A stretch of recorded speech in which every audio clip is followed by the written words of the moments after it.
Hello everyone, আমি চন্দ্রিমা। আমার চ্যানেলে আবার সবাইকে অনেক অনেক স্বাগত জানাই। আশা করি সবাই খুব ভালো আছেন, সুস্থ আছেন। আগের দিনের ভিডিওটাই এখন কন্টিনিউ করছি। এখন একদম সিটির মাঝখানেই কিছু ক্রিসমাস লাইটিং দেখব বলে এসেছি।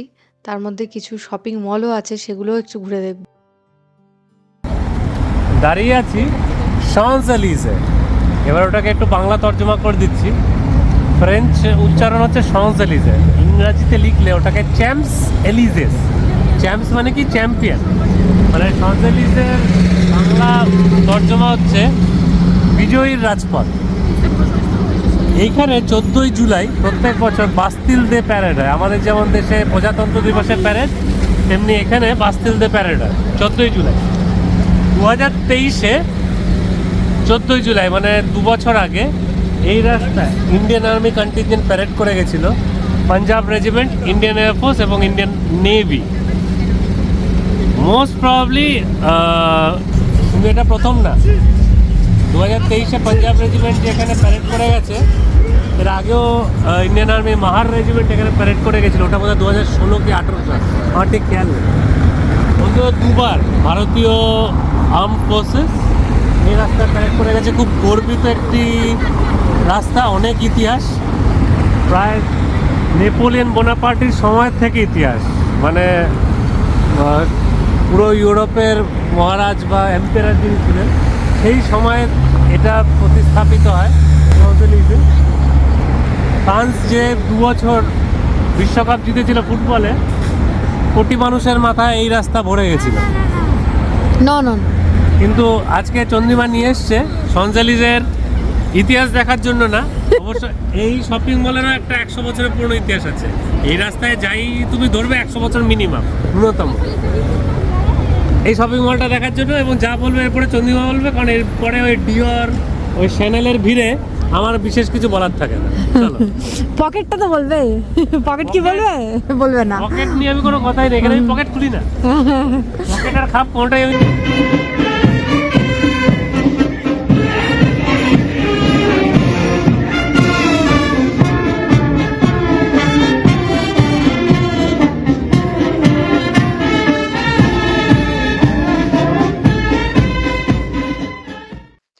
যেই ক্লিপিংগুলো দেখালাম, মৈনাক যখন কথা বলছিল বা এই ভিডিওটার আগে, বিভিন্ন সংবাদ মাধ্যম, টুইটার, এইসব জায়গা থেকে নেওয়া।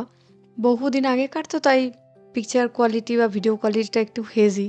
তাও আশা করি বোঝাতে পারলাম এই জায়গার ঐতিহ্যটা। আর যত এক্সপেন্সিভ ব্র্যান্ড, শ্যানেল, ডিওর, সব মোটামুটি এখানেই আছে। লুই ভিতন, মৈনাক তো ওইসব দোকানে ঢুকতে বললেই পালায়। তো অগত্যা এই ছোট্ট একটা সুভিনিয়ার শপে এসেছি। কিন্তু সত্যি কথা বলতে এই শপিং মলে ঢুকে দেখলাম ব্র্যান্ডেড জিনিসপত্র সুইডেনেও যা দাম, প্যারিসেও তাই দাম। কেন যে লোকে প্যারিসে এত এক্সপেন্সিভ জিনিস কেনাকাটা করতে আসে আমি জানি না। মানে যারা স্পেশালি ইউরোপে থাকে, ইন্ডিয়াতে নয় অনেক টাকা ইম্পোর্ট কস্ট দিতে হয়, তাই লোকে প্যারিসে আসলে ব্র্যান্ডেড জিনিসপত্র কেনার চেষ্টা করে। কিন্তু যারা ইউরোপে থাকে তারাও দেখি প্যারিসে এসেই ব্র্যান্ডেড জিনিস কেনে। কিন্তু দেখলাম সুইডেনেও এই সেম দামেই পাওয়া যাচ্ছে। আবার কিছু কিছু জিনিস তো সুইডেনে প্যারিসের থেকেও কম দাম। যাই হোক, হ্যাঁ, কিছু কিছু মেকআপের ব্র্যান্ড যেগুলো মেড ইন ফ্রান্স, সেগুলো একটু কম দাম। কিন্তু আমি প্রতিজ্ঞা করেছি আর মেকআপ আমি কিনবো না, কারণ ডেট এক্সপায়ার হয়ে ফেলে দিচ্ছি, তাই আর কিনিনি। কিন্তু শখের কিছু কিছু, যেমন সুভিনিয়ার, বিভিন্ন ব্যাগ, ছোট ছোট সেরকম কিছু কিনেছি, সেগুলো সব বাড়ি গিয়ে দেখাও।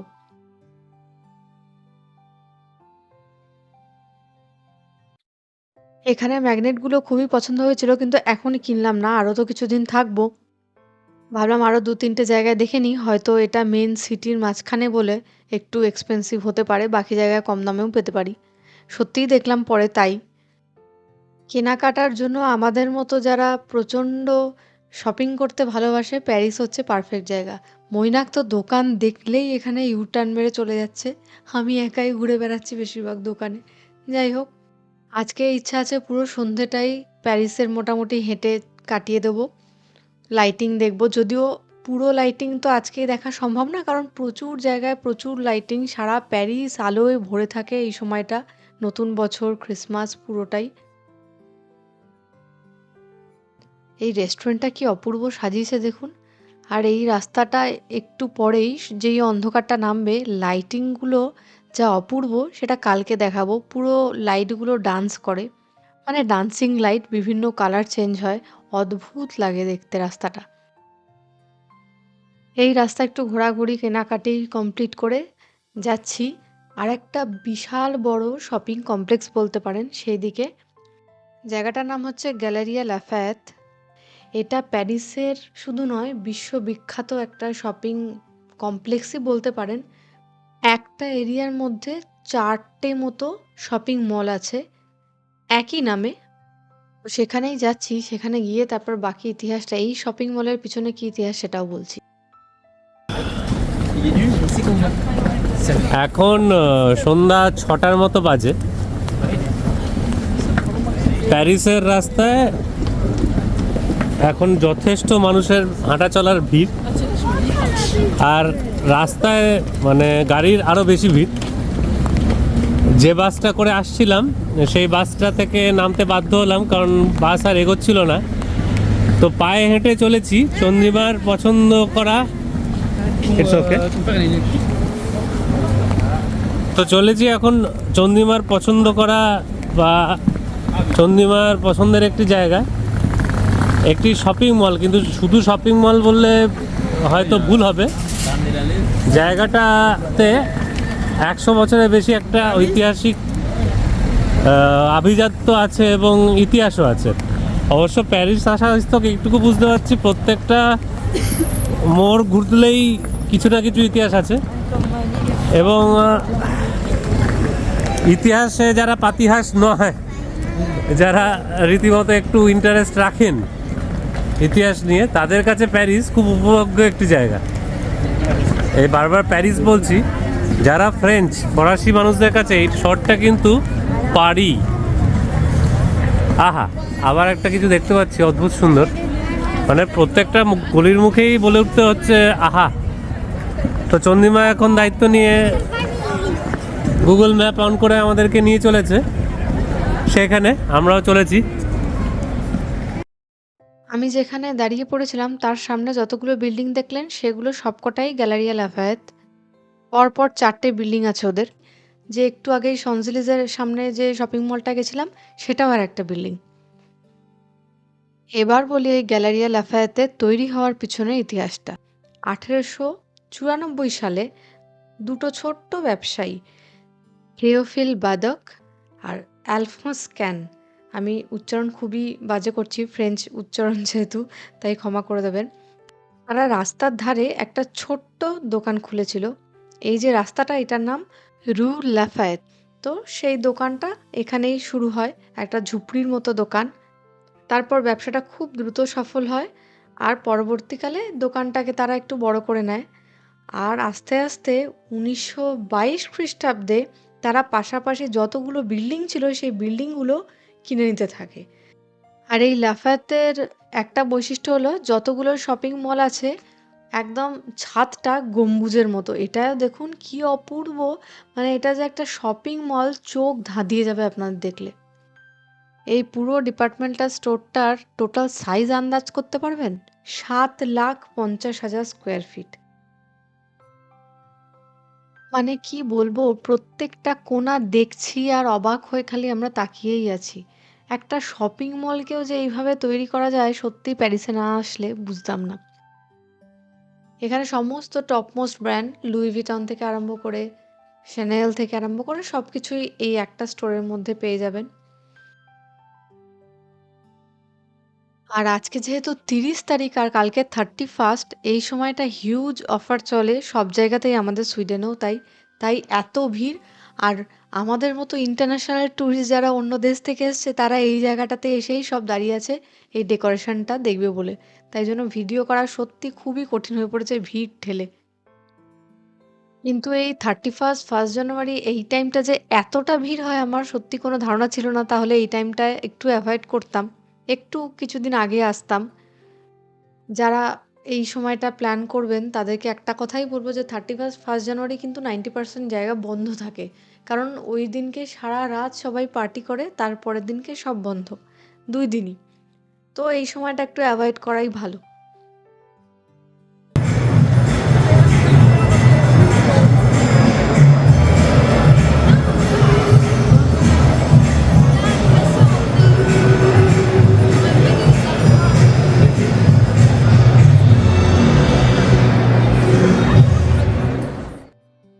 অনেক তো ঘোরা হলো, এই লাইটিং দেখাও হলো। এবার চলুন এই শপিং মলেরই আরেকটা ডিপার্টমেন্টে নিয়ে যাই।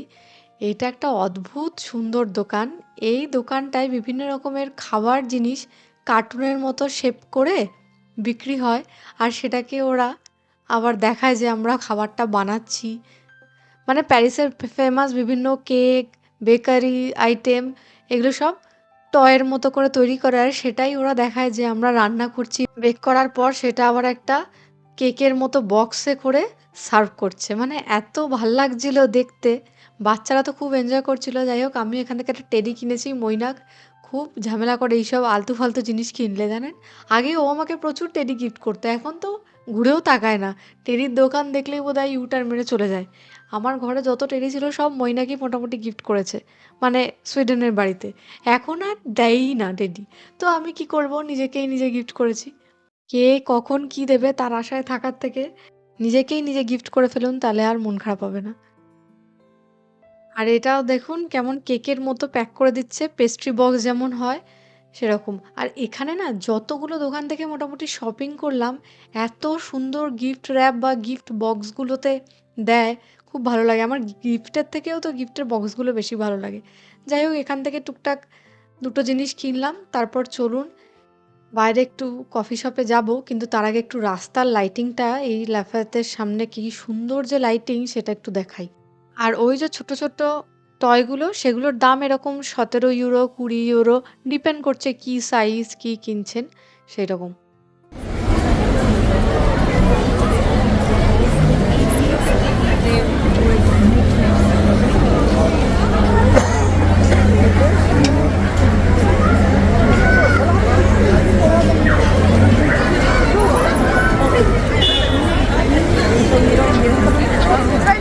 Sur leurs mains comme ça. Bah là, il vient de m'approcher.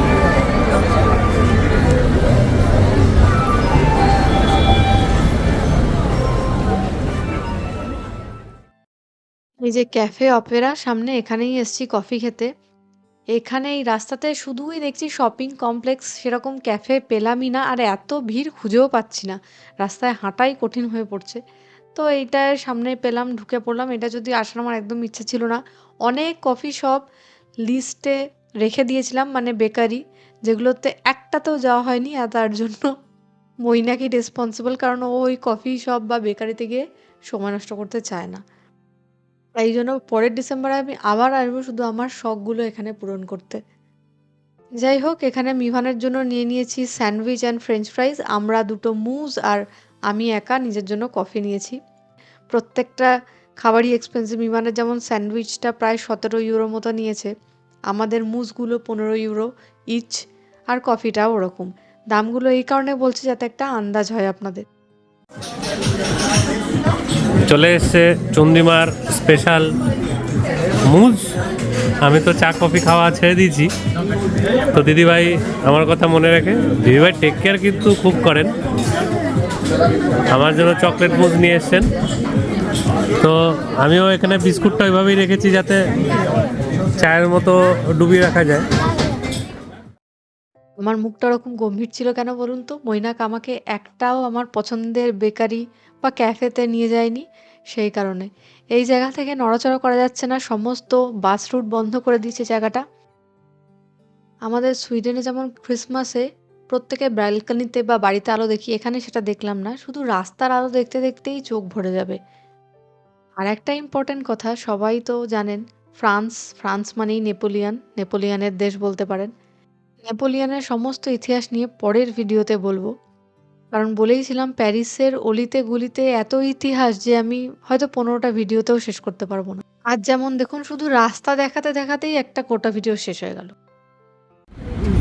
Cinema যারা দেখেন এবং পূর্ণপন্থী যারা, Sharmila Tagore an evening in Paris shooting হয়েছিল, এবং সেটি আজ থেকে অন্তত 50 বছর তো হবেই। শর্মিলা ঠাকুর তোর বয়স অনেক কম ছিল। প্যারিসে বহু জায়গায় শুটিং হয়েছে, মানে সিনেমাটা আমি এখন দেখলে অ্যান ইভিনিং ইন প্যারিস, তো বলাই বাহুল্য প্যারিসে শুটিং হয়েছিল, কিন্তু one of the locations was this Opera house in Paris. কিন্তু এই অপেরা হাউসটা শুধু ইভিনিং ইন প্যারিসের জন্য বিখ্যাত নয়, হলিউডের বাঘা বাঘা সিনেমা এবং বাঘা বাঘা ডিরেক্টররা, তাদের অনেক নাম করা সিনেমা, যেগুলো কালকে অপেরা হাউস দেখাতে দেখাতে বলবো। ইয়েস, তার তারা এই তাদের সিনেমা এখানে শুটিং করে গেছে।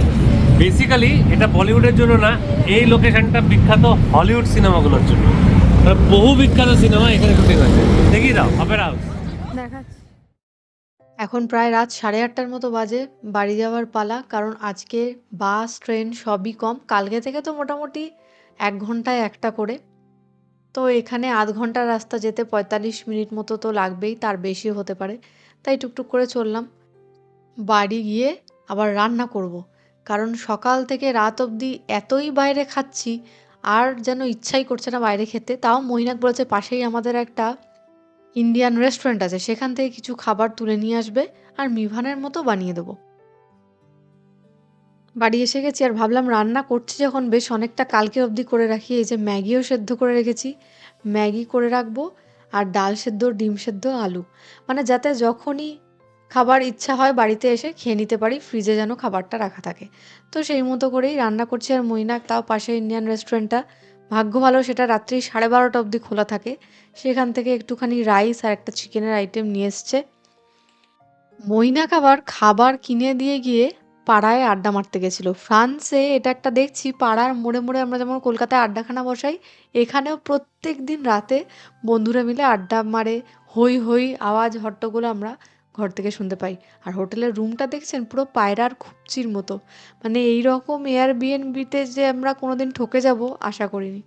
যাই হোক, এই হচ্ছে আমার ডিনার। একটুখানি ডাল সেদ্ধ, তার মধ্যে পেঁয়াজ ভেজে দিয়ে দিয়েছি, ডিম সেদ্ধ, আলু সেদ্ধ, ভাত, আর ওই মৈনাক যা রেস্টুরেন্ট থেকে খাবার কিনে নিয়ে এসছে। আজ এই ডিনার সারতে সারতে ভিডিওটা শেষ করছি। পরের দিন ফ্রান্স, নেপোলিয়ানের সমস্ত ইতিহাসের ভিডিও নিয়ে আবার আসবো। সবাই খুব ভালো থাকবেন, সুস্থ থাকবেন, অনেক আনন্দ থাকবেন। Bye bye.